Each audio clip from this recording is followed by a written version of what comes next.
वहाब दौरानी जैसे ही बेहजाद शाह से पारस का हाथ मांगेगा और इसे कहेगा कि मैं तुमसे तमाम दुश्मनी खत्म कर दूंगा, तुम अपनी बेटी पारस की शादी मुझसे कर दो, तो ये बात सुनते ही बेहजाद शाह का गुस्सा आसमान को छूने लगेगा। ये अल्फाज सुनते ही बेहजाद शाह के चेहरे का रंग बदल जाएगा और उसकी आंखों में गुस्सा साफ नजर आने लगेगा।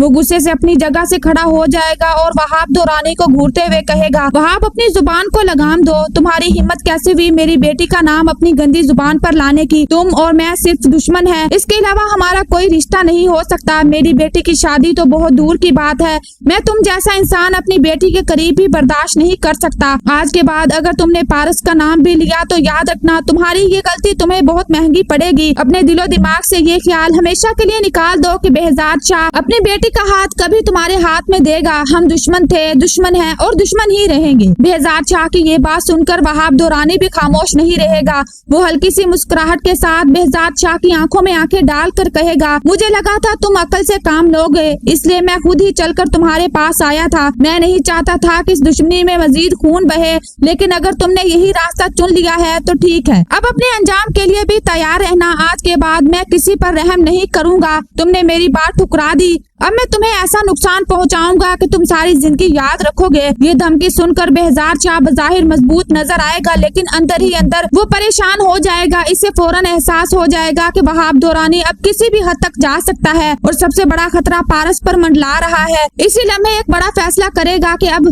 मजीद इंतजार नहीं किया जा सकता। घर वापस आते ही वो अपनी बहन शाहीन को बुलाएगा और कहेगा, मैंने फैसला कर लिया है, अब पारस और आफ्ताब की सिर्फ मंगनी नहीं होगी बल्कि जल्द अज जल्द इनका निकाह करवा दिया जाएगा। मैं अपनी बेटी को हर कीमत पर वहाब दौरानी से महफूज रखना चाहता हूँ। लेकिन दूसरी तरफ बेहजाद शाह एक और अहम कदम भी उठाएगा। वो ज़बार को अपने पास बुलाकर इसे सारी हकीकत बता देगा। वो कहेगा, वहाब दौरानी मेरे पास आया था, इसने पारस का हाथ मांगा है और इसके इरादे मुझे बिल्कुल ठीक नहीं लग रहे। मैं किसी भी कीमत पर अपनी बेटी को इस शख्स के हाथों में नहीं जाने दूंगा, इसीलिए मैं पारस और आफ्ताब का निकाह जल्द अज जल्द करवाना चाहता हूँ। लेकिन ज़वार ये सब सुनकर खामोश नहीं रहेगा, क्योंकि वो आफ्ताब और इसके बाप की हकीकत से भी अच्छी तरह वाकिफ है। वो जानता है कि अगर एक तरफ वहाब दौरानी पारस के लिए खतरा है तो दूसरी तरफ आफ्ताब और इसका बाप भी कोई नेक इंसान नहीं। वो दिल ही दिल में फैसला करेगा, मैं पारस को एक जालिम से बचाकर दूसरे जालिम के हवाले नहीं होने दूंगा। अब वक्त आ गया है कि आफ्ताब और इसके बाप का असल चेहरा सबके सामने लाया जाए।